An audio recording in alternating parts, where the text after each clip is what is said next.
Okay, we've been sent a plan. Looks like we have a tooth missing, number 5, and we've been sent a plan, and let's take a closer look at it. So here we are in the implant align view. This is the view I like to work with. And the good news about this plan is let's start real quick from scratch here. Let's take a look, and let's say in looking at this, the one thing is we've done a good job here of doing the findings. The next thing I would say, the next thing to look at is medical billing for this kind of stuff. We're starting to see some good success with this. That's a different conversation for another day, but let's go ahead and take a look at what we have here for the implant in site number 5. The first thing when I look at this, I definitely see OptiGuide. There's no reason not to do an OptiGuide, but to do an OptiGuide, we need to have at least 3/4 of the arch, and we can see right here we do. Fantastic. And it looks like the data has been well integrated. We have a restoration. Our restoration has been designed extremely well, so I'm pretty happy with how everything is going here. This could be an excellent case to even use CEREC Guide, where we actually fabricate a guide here in the office. But again, let's focus on what we have and what we have available. The one thing I do notice is that part of our space here for number 5 is limited by the movement of tooth number 6.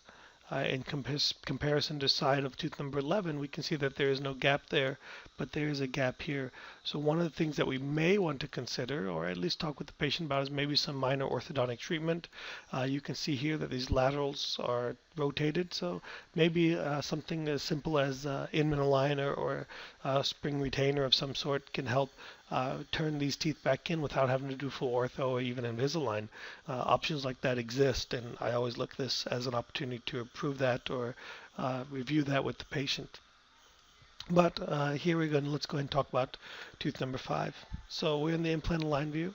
Let me go ahead and move forward here. So this is a good, I like this case for a couple of reasons. From a teaching perspective, what I'd like to do, let me duplicate this plan here, and let me call it T-bone.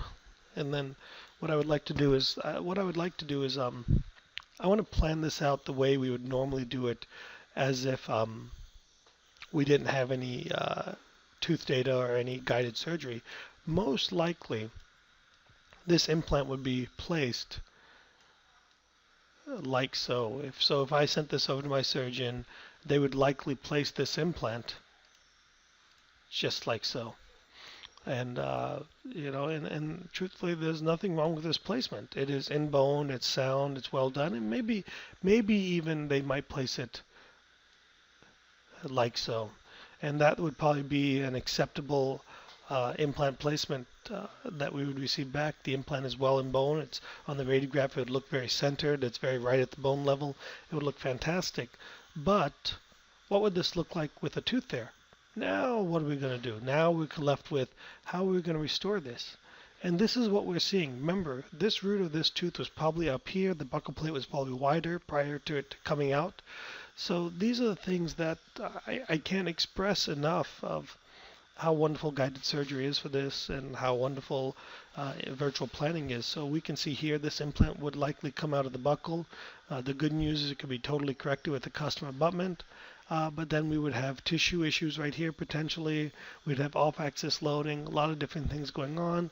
We would talk to our surgical specialist, and they may say, well, unfortunately there was bone there. Well, our patient wasn't interested in the expense of a bone graft, blah, blah, blah, blah.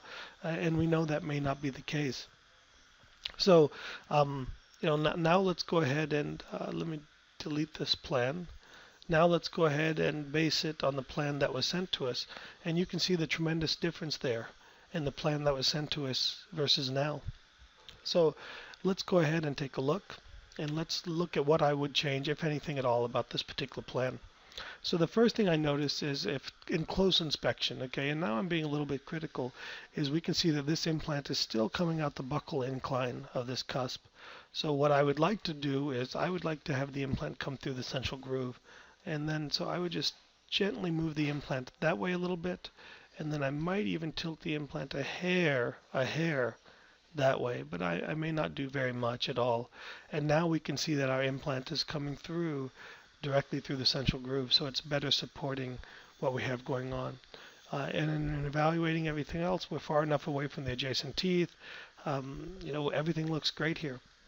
The only thing that we would consider, and I personally prefer this, the only thing that we really have to deal with here is we can see that our sleeves are not going to fit. Our sleeves are very tight here. So right now we're hitting these adjacent teeth. So either some disking will be needed to allow this sleeve to fit, or we would have to consider going to a thinner implant to allow our sleeve to fit. Now, is a 3.5 by 10 millimeter implant adequate? Probably, but my preference would be a 4.3 in this particular case. You know, it's only 7/10 of a millimeter, 8/10 of a millimeter, so it's not like it's significantly bigger, but it is accepted as more appropriate. So I would try to go to that, and then I would know that we're going to have to do some shaping, minor shaping to these adjacent teeth. Other than that, I think the plan looks fantastic. I would just tilt it a little bit more and go from here. Hopefully this was helpful, and thank you for sending in the case.